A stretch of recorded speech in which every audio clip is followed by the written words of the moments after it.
വെളുപ്പിന് ഏകദേശം 4:30 മണിയാണ് കേട്ടോ സമയം. ഈ പെട്ടിയൊക്കെ പാക്ക് ചെയ്തിട്ട് ഞങ്ങൾ പോവുകയാണ്. എങ്ങോട്ടേക്കാണെന്നല്ലേ, ഒരുപാട് സന്തോഷങ്ങളിലേക്ക് എന്ന് വേണമെങ്കിൽ പറയാം. ഞങ്ങൾ കുറച്ച് ഫ്രണ്ട്സ് എല്ലാവരും കൂടെ കൂടാൻ തീരുമാനിച്ചിരിക്കുന്ന ഒരു ദിവസമാണ് കേട്ടോ. എറണാകുളത്താണ് ഞങ്ങൾ കൂടാൻ തീരുമാനിച്ചിട്ടുള്ളത്. ആദിയുടെ ഫ്ലാറ്റിലേക്കാണ് ഞങ്ങൾ പോകുന്നത്. നല്ല മഴയുള്ളൊരു ദിവസമായിരുന്നു. മൂടി പൊതിച്ച് കിടന്നുറങ്ങണം എന്നൊക്കെ തോന്നുമെങ്കിലും അതിലും വലിയൊരു സന്തോഷമാണ് കേട്ടോ മനസ്സിൽ. അങ്ങനെ ഞങ്ങൾ എറണാകുളത്തെത്തി നേരെ പോയത് സൗത്ത് റെയിൽവേ സ്റ്റേഷനിലേക്കാണ് കേട്ടോ. ആ വരുന്നതാണ് വർഷയും പ്രസീതയും. കുട്ടിയും പെട്ടിയും ചട്ടിയൊക്കെ ആയിട്ടാണ് ഞങ്ങളുടെ പോക്ക്. ഈ കൂടെയുള്ളതാണ് അലീന. ചേട്ടനാണ് കേട്ടോ ഞങ്ങളെ ഡ്രോപ്പ് ചെയ്തത്. അവിടെ നിന്ന് ഞങ്ങൾ നേരെ പോയത് ആദിയുടെ ഫ്ലാറ്റിലേക്കാണ്. ഈ ഒരു ഒത്തുകൂടലിന് മറ്റൊരു സന്തോഷം കൂടിയുണ്ട്. ഞങ്ങളുടെ കൂട്ടത്തിൽ ഏറ്റവും അവസാനമായിട്ട് ബ്രൈഡാവാൻ പോകുന്നത് ആദ്യമാണ് കേട്ടോ. ഞങ്ങൾ പല സ്ഥലത്തുനിന്ന് വരുന്നവരായതുകൊണ്ട് തന്നെ കൊച്ചിയിലായിരിക്കും കുറച്ചുകൂടെ എല്ലാവർക്കും എളുപ്പം എന്ന് തോന്നിയതുകൊണ്ടും ഞങ്ങൾ ആദ്യയുടെ ഫ്ലാറ്റ് തന്നെ സ്വീകരിച്ചത്. എല്ലാവരും കൂടെ വന്നപ്പോൾ 8 വർഷത്തെ വിശേഷങ്ങളാണ് കേട്ടോ ഞങ്ങൾക്ക് പറയാനുള്ളത്. ഞങ്ങളെല്ലാവരും ഇതിനു മുൻപ് കൂടുന്നത് ഞാൻ എൻ്റെ മോനെ പ്രഗ്നൻ്റ് ആയിരിക്കുന്ന സമയത്താണ്. പിന്നെ അവനുണ്ടായ ശേഷവും വന്നു. പക്ഷേ എല്ലാവരും കൂടെ കൂടാന്നുള്ളത് ഞങ്ങൾക്ക് അത്ര പോസിബിൾ അല്ല. എല്ലാവരും പല സ്ഥലത്ത് കിടക്കുന്നതുകൊണ്ട് തന്നെ സംസാരിച്ച് സമയം പോയത് അറിഞ്ഞില്ല. അപ്പോഴത്തേക്കും ആദ്യം ഫുഡൊക്കെ ഓർഡർ ചെയ്തു. മന്തിയാണ് കേട്ടോ ഞങ്ങൾ ഓർഡർ ചെയ്തത്. എന്നിട്ടും നോക്കിയേ, സംസാരം ഞങ്ങളുടെ കഴിഞ്ഞിട്ടില്ല. കാരണം അത്രയ്ക്ക് വിശേഷങ്ങളുണ്ടേ പറയാൻ. ഞങ്ങളുടെ കൂട്ടത്തിൽ ഒരാൾ മിസ്സിങ് ആണ് കേട്ടോ, വിനയ. ആലപ്പുഴയിലാണ് വിനയുടെ വീട്. പക്ഷേ വിനയ്ക്ക് ജോലിയുടെ ഒരു ബുദ്ധിമുട്ട് കാരണം കൊണ്ട് വരാനായിട്ട് സാധിച്ചില്ല. എല്ലാവർക്കും ഫാമിലിയും കുട്ടികളും ജോലിയും തിരക്കൊക്കെ ഉണ്ടെങ്കിലും ഈ വട്ടം ഞാൻ വെക്കേഷന് വരുമ്പോൾ എല്ലാവർക്കും കൂടെ ഒരുമിച്ച് കൂടണമെന്ന് ഞങ്ങൾ ഏകദേശം ഒരു 3-4 മാസം മുൻപ് മുതൽ ഗ്രൂപ്പിൽ തുടങ്ങിയ ചർച്ചയാണ്. അതിന്നാണൊന്ന് പര്യവസാനിച്ചത്. ഞങ്ങളുടെ വർത്താനക്കെട്ടിൽ നിന്നും ഞങ്ങൾ അവിടെ നിന്ന് ഉയർത്തെഴുന്നേൽറ്റ് ബ്രൈഡ് ടു ബിയുടെ പ്രോഗ്രാം എല്ലാം സെറ്റ് ചെയ്തത് അലീനയാണ് കേട്ടോ. വേറൊന്നുമല്ല, അവൾക്ക് പെട്ടെന്ന് തന്നെ തിരിച്ചു പോകണം. ഈ നിൽക്കുന്നതാണ് കേട്ടോ പ്രസീത. ഇത് വർഷ, ഞങ്ങൾ വറു എന്നാണ് വിളിക്കുന്നത്. ഇതാണ് നയന, അലീന. ഞങ്ങൾക്ക് എല്ലാവർക്കും ഷോർട്ട് നെയിമൊക്കെ ഉണ്ട് കേട്ടോ. ഹോസ്റ്റലിലും ഞങ്ങൾ 6 പേര് ഒരുമിച്ച് തന്നെയായിരുന്നു കേട്ടോ. ഉണ്ണാനും ഉറങ്ങാനും എന്തിനാണെങ്കിലും ഞങ്ങൾ 6 പേര് ഒരുമിച്ച് തന്നെയായിരുന്നു. ഏകദേശം 8 വർഷത്തെ വിശേഷങ്ങൾ പങ്കുവയ്ക്കാൻ ഉള്ളതുകൊണ്ട് തന്നെ എവിടെ തുടങ്ങണം, എവിടെ അവസാനിപ്പിക്കണം, എന്തൊക്കെ പറയണം എന്നുള്ള കൺഫ്യൂഷനിലായിരുന്നു ഞങ്ങൾ. അലീനയുടെ മുഖത്തെ വെപ്രാളം കണ്ടോ? അവൾക്ക് എത്രയും വേഗം തിരിച്ചു പോകണം. ഈ ഫോട്ടോയും വീഡിയോ എടുപ്പെല്ലാം ഞങ്ങളുടെ സ്റ്റക്കായത് ഞങ്ങളുടെ ഈ കുട്ടി ജൂനിയേഴ്സ് കാരനാണ് കേട്ടോ.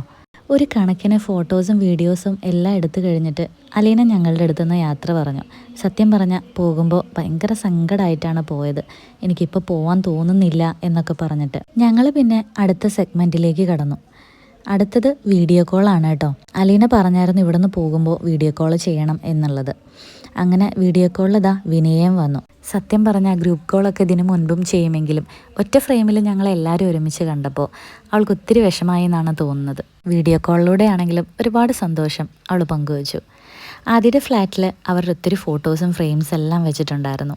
പിന്നെ ഈ ഒരു സന്തോഷം അടുത്തിടെയായിട്ട് ഒരിക്കൽ കൂടെ ലഭിക്കും. പക്ഷേ അതിൽ ഞാനുണ്ടാവില്ല. അപ്പോഴത്തേക്കും എൻ്റെ വെക്കേഷൻ ഫിനിഷാവും. ഒരുപാട് ഫോട്ടോസും വീഡിയോസും ഒക്കെ എടുത്തിട്ടും ഞങ്ങൾക്ക് മതിയാവുന്നുണ്ടായിരുന്നില്ല. സംസാരിച്ചിട്ടും മതിയാവുന്നുണ്ടായിരുന്നില്ല. പിന്നെ അതിൻ്റെ ഇടയ്ക്ക് ഒരു 10 പ്രാവശ്യമെങ്കിലും ആദ്യയുടെ ഫ്ലാറ്റ് ഞങ്ങൾ ക്ലീൻ ചെയ്തിട്ടുണ്ടാവും. വേറൊന്നുമല്ല, ഈ കുട്ടിപ്പട്ടാളങ്ങൾ കാരണം തന്നെ. നിങ്ങളിപ്പോൾ കാണുന്നത് എൻ്റെ 2ാമത്തെ പ്രൊഡക്ഷനാണ് കേട്ടോ. ഞാൻ അധികം ഫോട്ടോസിലൊന്നും ഉൾപ്പെടുത്തിയിട്ടില്ല. മറ്റൊന്നും കൊണ്ടല്ല, ആളൊരിത്തിരി സെൻസിറ്റീവാണ്. അതുകൊണ്ട് കരയിപ്പിക്കണ്ടാലോ, മനസ്സമാധാനമാണല്ലോ വലുതെന്ന് ഞാൻ നിശ്ചയിച്ചു. കോക്കോമെലൻ വെച്ചും ഒരു കണക്കിന് യൂട്യൂബിലെ കാർട്ടൂൺസൊക്കെ കാണിച്ചു കൊടുത്തിട്ടുമാണ് കേട്ടോ ഞങ്ങൾ അവരെ സൈഡാക്കിയത്. സമയം എത്ര പെട്ടെന്നാണ് പോയെന്ന് എനിക്കറിയില്ല. ഞങ്ങളിൽ ഓരോരുത്തരായിട്ട് മാരേജ് കഴിഞ്ഞ് പോയി സെറ്റിലായി അവരവരുടേതായ തിരക്കുകളിലാവുമ്പോഴും ഞങ്ങളുടെ വാട്സപ്പ് ഗ്രൂപ്പ് എന്നും ആക്റ്റീവ് തന്നെയായിരുന്നു. അങ്ങനെ പറഞ്ഞു തീരാത്ത വിശേഷങ്ങളൊക്കെ പങ്കുവെച്ച് അപ്പം തന്നെ പോകുമെന്ന് പറഞ്ഞ ടീംസ് എല്ലാം നെക്സ്റ്റ് ഡേ ആക്കി. പക്ഷേ എനിക്ക് അന്ന് തന്നെ പോവാതെ നിവൃത്തിയില്ലായിരുന്നു. എൻ്റെ ജൂനിയറും സീനിയറൊക്കെ എൻ്റെ കൂടെ ഉണ്ടായിരുന്നു. ഇപ്പം ഞാൻ നിങ്ങളുമായിട്ട് പങ്കുവയ്ക്കുന്നത് ഞങ്ങളപ്പോൾ എടുത്ത കുറച്ച് ഫോട്ടോസാണ് കേട്ടോ. ഞങ്ങൾക്ക് ഒരുപാട് മാറ്റങ്ങളൊക്കെ വന്നിട്ടുണ്ടോ എന്നെനിക്കറിയില്ല. മാറ്റങ്ങൾ ആർക്കും ഉണ്ടാവാതിരിക്കട്ടെ എന്ന് പറയാനാണ് എനിക്കിഷ്ടം.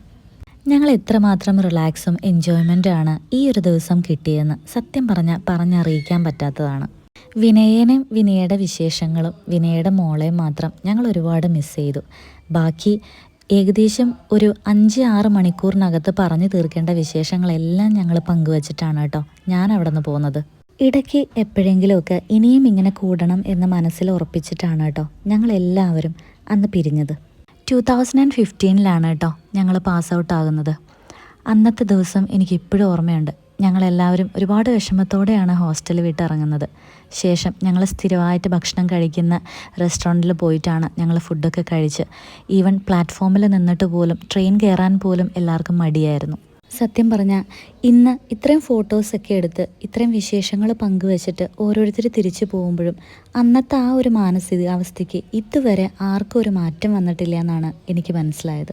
എൻ്റെ അടുത്ത വെക്കേഷന് വരുമ്പോഴും ഇതുപോലെ ഒന്ന് കൂടണമെന്ന് ഞാൻ അവരുടെ അടുത്ത് പ്രോമിസ് പറഞ്ഞിട്ടുണ്ട്. അവരും ഓക്കെ പറഞ്ഞിട്ടുണ്ട്. പക്ഷേ അത് എത്രത്തോളം സാധ്യമാകുമെന്നൊന്നും അറിയില്ല. പക്ഷേ മാക്സിമം സാധ്യമാക്കണം എന്ന് തന്നെയാണ് ആഗ്രഹം. ആരെല്ലാം എത്ര വലിയ ഉന്നതത്തിലേക്ക് പോയാലും ഈ സൗഹൃദങ്ങളെല്ലാം തന്നെ ഒരിക്കലും മറക്കാതെയും മരിക്കാതെയും പിണങ്ങാതെയും ഇരിക്കട്ടെ അല്ലേ? അങ്ങനെയെല്ലാം പ്രാർത്ഥിക്കാനേ പറ്റുള്ളൂ. ഞങ്ങളുടെ പഴയകാല ഫോട്ടോസും ഇതും വെച്ച് ഇനി എനിക്കൊന്ന് നോക്കണം. ഒരുപാട് സന്തോഷം നിറഞ്ഞ നല്ലൊരു ദിവസമായിരുന്നു. അല്ലെങ്കിലും ഓർമ്മകളാണല്ലോ നമ്മളെയൊക്കെ ജീവിപ്പിക്കുന്നത് തന്നെ. ഇനിയും കാണണമെന്നുള്ള ഉറപ്പും പ്രതീക്ഷയോടും കൂടെയാണ് അന്ന് ഞങ്ങളെല്ലാവരും തിരികെ പോന്നത്.